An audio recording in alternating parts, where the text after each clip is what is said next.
In the fall, it was Christmas time, so winter. So it was a turning point between 2009 and 2010. I went to Esquipulas, Guatemala, which is a small town in the middle of nowhere in the mountains in Guatemala. There is a monastery there that was formed by the Benedictines that are located on the North Shore at the St. Ben's Monastery.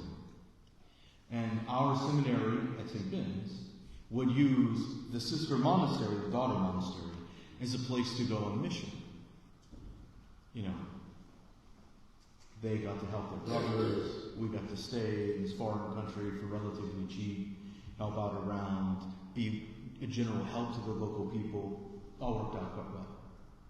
The reason why that monastery exists, though, is a long-standing story. The brief version of it is, the people of this mountain village had asked their local priest if he could commission a crucifix of Jesus that looked like them.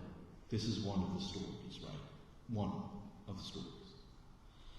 And the priest went out and does this. He orders a carved image of Jesus that could be the corpus of their cross.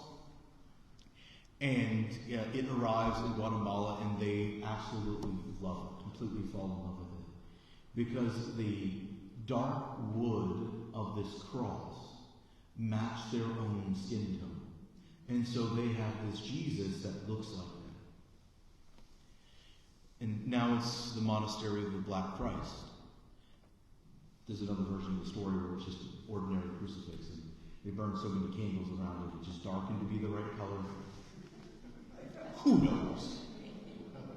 None of that is important. What is important is, it became a site for pilgrimage. Not like Lourdes, where you go asking for a miracle. You go to Lourdes to see the miraculous pool where Our Lady was, to beg her for healing. That's not what you do at the monastery of the Black Christ. Instead, you go to give thanks for a miracle or a prayer you have already received. It really had a profound impact on me. This is not about coming to Jesus for what he can do for you, but fulfilling the testament of the demand of the Gospels. Go and tell everything that God has done for you. And only the leper returned. Not so amongst the Christians in Central America. That they would come, travel for days by car or on foot. To stand in line for hours.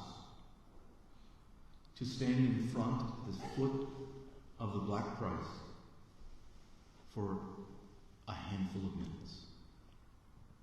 Moments, really. To say thank you for the gifts that they have received in the previous year. Some of these people walked for miles.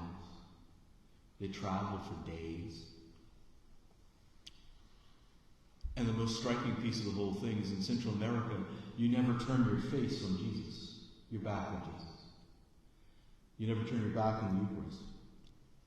And so when most of the locals come, they walk backwards outside the church so that they never have to turn away from God. The most humbling of all of these is that people that have walked for miles will walk through the gates onto the monastery grounds and begin to crawl. All the way. Through lines, around people, beggars and wealthy people all together, on hand and foot, to say thank you.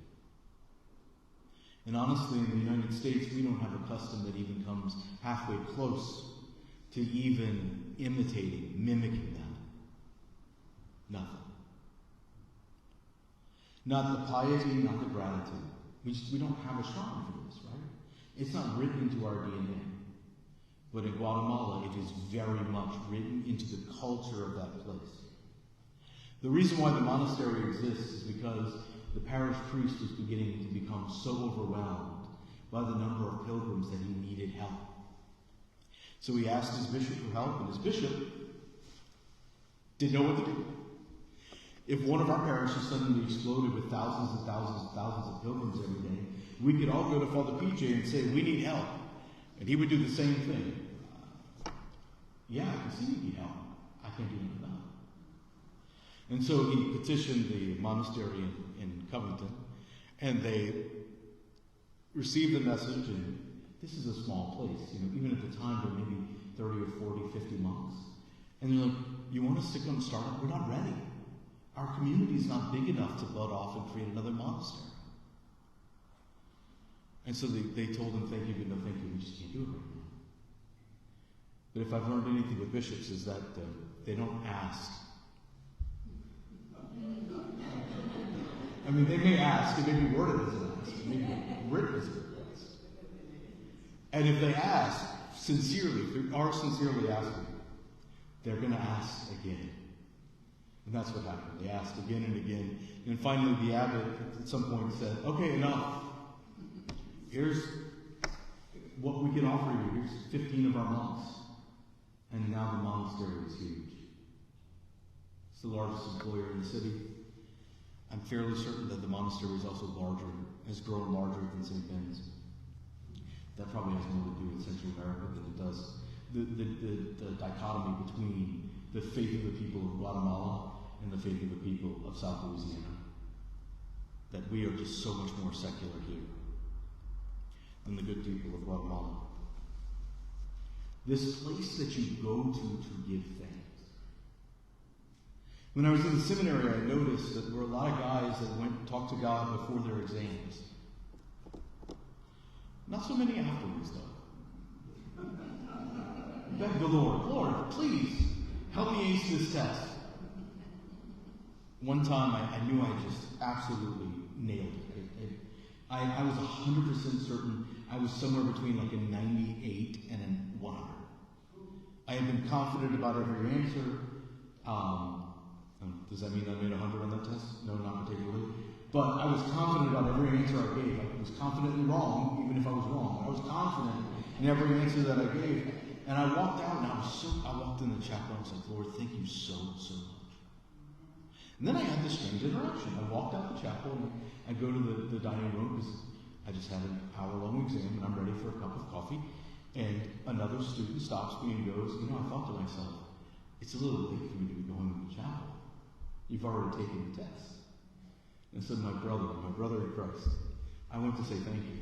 We both sat there and went, that's novel. I probably should do that too, right? If we should ask the Lord for the gift of a miracle, we should thank the Lord when he answers. If we should ask the Lord for the gift of a prayer, we should thank him when he gives an answer. This is a real relationship. This is not a vending machine that you put in the quarters and out pops the soda. Although, admittedly, that analogy breaks down when you realize that not every time you put quarters in the vending machine does it pop out the thing that you want it to. In fact, the Lord is much more like an AI vending machine than I would like to admit. One that can decide to do whatever it wants and whatever it pleases. And sometimes you walk up to the machine and it spits out a Coke.